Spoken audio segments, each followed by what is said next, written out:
Si t'écoutes cette vidéo, c'est sûrement parce que tu te sens prise au piège et cherches une solution pour t'en sortir, mais ne sais pas quoi faire ou même ce que tu veux. Si c'est le cas, je sais exactement comment tu te sens. Puis aujourd'hui, j'avais envie que tu te sentes mieux en te partageant mon histoire puis ce que j'ai retenu. Une grosse partie de moi voulait rester dans mon confort puis continuer d'en faire plus. Mais même si j'avançais mes projets, je me sentais plus vivre pleinement. Je me sentais mourir à petit feu. Je pense que je me tenais occupée pour distraire mon mal-être intérieur. Ça arrive par vagues et quand ça fait trop longtemps que je fais la même chose continuellement. Et au début, je me disais dépressive. Après que j'avais des patterns de vouloir partir comme si je cherchais le bonheur ailleurs constamment. Mais avec le temps, j'ai juste compris que certaines personnes fonctionnent différemment. Certains cherchent la stabilité, d'autres l'aventure. Puis que t'aies voyagé ou non, ton âme a une nature profonde. Et si on n'écoute pas cette nature profonde-là, la souffrance nous rattrape un jour ou l'autre, soit spontanément ou progressivement. Quand on fait pas ce qui est en accordance avec notre tête, c'est tout l'univers qui nous parle. Insomnie, cauchemar, problèmes de santé, mauvaise nouvelle après mauvaise nouvelle, jusqu'à ce que le message soit tellement rendu fort que tu peux juste plus l'ignorer, que la souffrance est tellement forte que ça te pousse à prendre action. Dans une situation de challenge, tu as deux choix. Accepter la situation ou la changer. Par contre, accepter la situation, c'est pas toujours la bonne chose à faire, même avec les excuses rationnelles comme la sécurité, l'argent, l'apparence. I mean, si t'es pris d'en fumer, c'est pas en la respirant que tu vas te sentir mieux, right? Accepter une situation qui est pas en accordance avec nos réels besoins, c'est comme respirer de la fumée pendant des années. Plus on reste dans nos préoccupations, notre travail, notre routine, plus on oublie peu à peu nos réels besoins et plus on a peur de passer à l'action. Plus on sort de sa zone de confort, plus on veut l'aventure, on veut l'inconnu, on veut découvrir, on veut rencontrer et aimer de nouvelles personnes. Et plus on le fait, plus on se sent vivant, plus on devient accro à ce feeling-là. Un week-end, quelques semaines avant de partir, moi et mon ami Jeff, on est allés camper ensemble et c'est dans un matin que je me suis lavée dans la rivière bien fraîche que j'ai réalisé à quel point je me sentais vivante, puis à quel point j'avais besoin de ce sentiment-là viscéralement. Mais je pense pas qu'on peut vivre constamment dans ce sentiment de se sentir vivant, puis dans ce mode de vie-là qui nous sort de notre routine. Même les plus grands voyageurs, après des mois ou des années, ont besoin de repos et d'une routine. Puis ce qui est beau, c'est que le mot routine peut autant vouloir dire un 9 à 5 que vivre dans sa mini-maison à s'occuper de ses poules. C'est différent pour chaque personne. Bref, mon message aujourd'hui, c'est que même si tu vis de doute et de peur, il faut que tu fasses ce que tu veux faire maintenant avant qu'il soit trop tard. Puis pour commencer ton processus, je te suggère de te poser la question suivante. Pourquoi j'ai cette peur ou ce blocage? Pourquoi? Puis d'analyser la nécessité de conserver cette raison-là. Je sais qu'on entend souvent la phrase « on regrette seulement les choses qu'on n'a pas eu le courage de faire », mais c'est tellement vrai. Peu importe ta situation, il y a toujours une solution. Personnellement, j'ai dû rembourser 19 000 $ de dette en 1 an et demi en accueillant des Airbnb chez moi à tous les jours et en travaillant comme une folle. J'ai pimpé ma Kia Soul parce que j'avais pas les moyens et les ressources d'avoir une grosse van. J'ai fait le choix déchirant de manquer le mariage de ma mère et la naissance du bébé de ma meilleure amie. J'ai décidé de voyager seule, traverser notre pays au complet en plein COVID, même si officiellement on avait le droit de voyager, mais c'était beaucoup plus challengeant. Et tout ça parce que je savais que je regretterais et me questionnerais constamment sur ce qui serait passé si je l'avais pas fait. J'ai commencé à entendre mon message il y a plus d'1 an, quand je dînais avec une de mes amies, puis je lui ai partagé que j'aimerais avoir mon propre camper van, puis juste partir éventuellement. Mais à ce moment-là, dans ma vie, je trouvais ça tellement inaccessible. Et c'est là que mon ami me dit qu'une de ses amies avait tout vendu, tout quitté pour partir travailler à Tofino, une ville de surf sur l'île de Vancouver. Puis je me rappelle que je trouvais ça tellement inspirant à ce moment-là.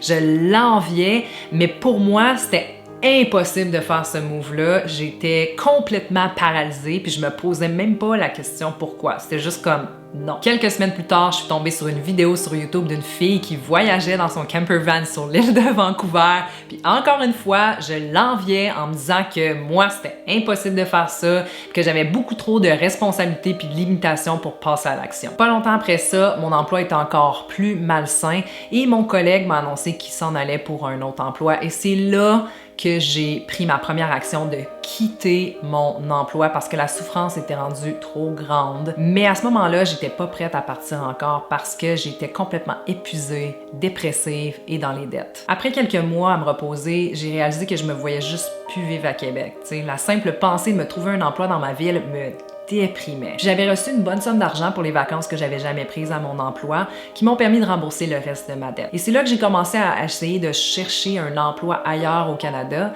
mais j'avais encore beaucoup de peur puis de résistance de perdre mon bel appartement puis tout ce que j'avais à Québec. Jusqu'au jour où j'avais tellement souffert de mes tourments que j'ai décidé de tout lâcher. Le poids, les peurs, la résistance, j'ai tout lâché. J'ai mis mon appartement à louer. Je me suis débarrassée de toutes mes possessions en 2 semaines. Puis à ce moment-là, quand j'ai pris cette décision-là, je me suis sentie complètement libérée, excitée. Je me sentais vive.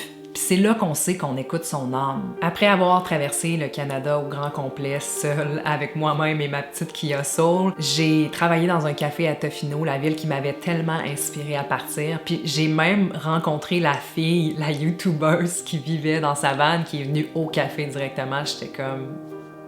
Mission accomplished. C'est juste fou que j'ai réussi à vivre. Oh my god, drama! On dirait que je viens juste de réaliser ce que j'ai fait, de plus sentir cet esti de poids-là, cette peur qui était inutile, de réaliser que tu peux faire ce que tu veux. Au fond, on sait ce qu'on veut, mais on l'enterre souvent par peur de quitter ce qu'on connaît, mais aussi parfois par limitation financière, mentale et physique. Le message est là, il suffit juste de l'écouter puis de l'ajuster à sa réalité. Puis c'est quand souvent on est passé à l'action déjà que là on voit les événements se connecter et on découvre leur raison d'être, notre raison d'être. Mais bon, je suis pas ici pour vous dire que j'ai la recette du succès, hein? Arrêtons l'illusion du monde parfait. Pour être honnête, la vie de café, c'était vraiment pas pour moi. Puis je sais toujours pas ce que je vais faire, si je vais me trouver un autre emploi, revenir à la maison. Le voyage était challengeant, vraiment, par moments. C'est vraiment pas pour tout le monde non plus. Mais une chose est sûre, c'est que je suis vraiment fière d'avoir fait ce que j'ai fait, d'être partie, d'avoir réalisé un rêve, puis que je ne vivrais pas d'un manque, de questionnement ou d'une illusion que j'aurais peut-être été plus heureuse ici. C'est dur de savoir qui on est puis ce qu'on veut. Puis outre la souffrance, des fois, la meilleure chose à faire, c'est de prendre des petites actions à chaque jour pour se rapprocher tranquillement de notre raison d'être. Parfois, on pense vouloir quelque chose d'hyper précis, mais la vie a d'autres plans qui sont des fois encore plus grandioses pour nous. Donc, je pense qu'il faut avoir un but, mais aussi être ouvert à toutes les possibilités qui s'offrent sur notre chemin. Peu importe si ton but, ton rêve, c'est de partir ta business ou de partir en voyage, il y a toujours un moyen et tu es la seule personne responsable de passer à l'action. Tu sais, je suis pas plus spéciale qu'un autre, c'est juste que je fais over and over ce qui me fait peur, ça me rend plus forte, ça me fait me sentir mieux, me connaître mieux et respecter mieux mes besoins et mon être en éternelle évolution. Malheureusement, parfois, il faut se rendre dans le fin fond de la souffrance pour vouloir en sortir.